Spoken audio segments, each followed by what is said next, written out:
La question à se poser, c'est qu'est-ce qui va se passer dans un monde dans lequel l'économie se décarbone. Vous avez l'impression aujourd'hui que tout est verrouillé de partout, mais concentrez-vous sur un des verrous sur lesquels vous avez la main. Je ne pense pas qu'il soit trop tard pour agir.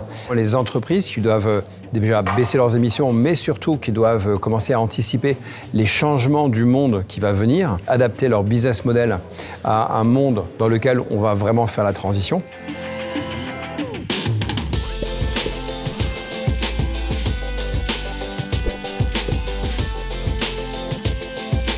Slat, on est une entreprise lyonnaise et notre job, c'est de fabriquer des alimentations électriques de sécurité. La première chose qu'on a faite, c'est analyser notre bâtiment, le bâtiment qu'on occupait depuis 30 ans. Et la conclusion, c'est que c'était une passoire énergétique. Donc, on a pris la décision de faire construire un nouveau bâtiment de production. On prend toutes nos décisions en impactant à la fois le côté écologique et économique. Et ça permet de travailler de façon plus vertueuse. SNCF est une entreprise publique. On va aller chercher des entreprises qui peuvent fabriquer, produire, vendre des services sur le territoire français. On veut des fournisseurs et des entreprises qui payent leurs impôts et taxes à hauteur de leurs activités en France. 70% des entreprises déclarent agir en faveur des demandeurs d'emploi et en insertion professionnelle. Ça va passer par les jeunes publics. On signe des conventions de partenariat avec certains établissements scolaires qui vont justement travailler sur la filière électrotech. On a besoin de diversifier nos équipes pour pouvoir monter en compétences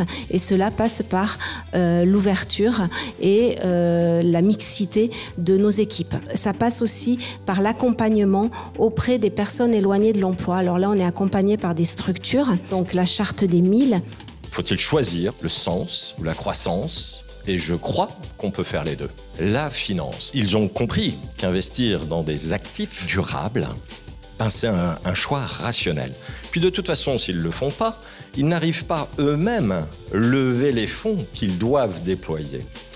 Donc il y a, j'en ai été surpris, mais je le constate, une vraie boucle vertueuse qui est en cours dans la finance entrepreneuriale. Il y a un sujet de coopération, il y a un sujet de mise en mouvement collectif à l'échelle d'un territoire. N'hésitez pas à relayer et à aller vous-même en tant qu'entrepreneur chercher les influences de la sphère publique parce que vous connaissez peut-être dans votre filière d'activité éco des hommes et des femmes qui peut-être ont envie mais ont peut-être pas tout le financement. Bah pour le coup, l'argent public, ça sert à ça.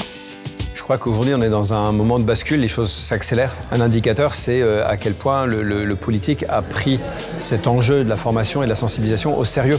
Et donc, très vite, il faut élargir et aller chercher tous les gens qui n'ont pas encore eu l'occasion, cette chance d'être sensibilisés, d'être formés. Et on va avoir besoin d'embarquer tout le monde pour faire cette transition.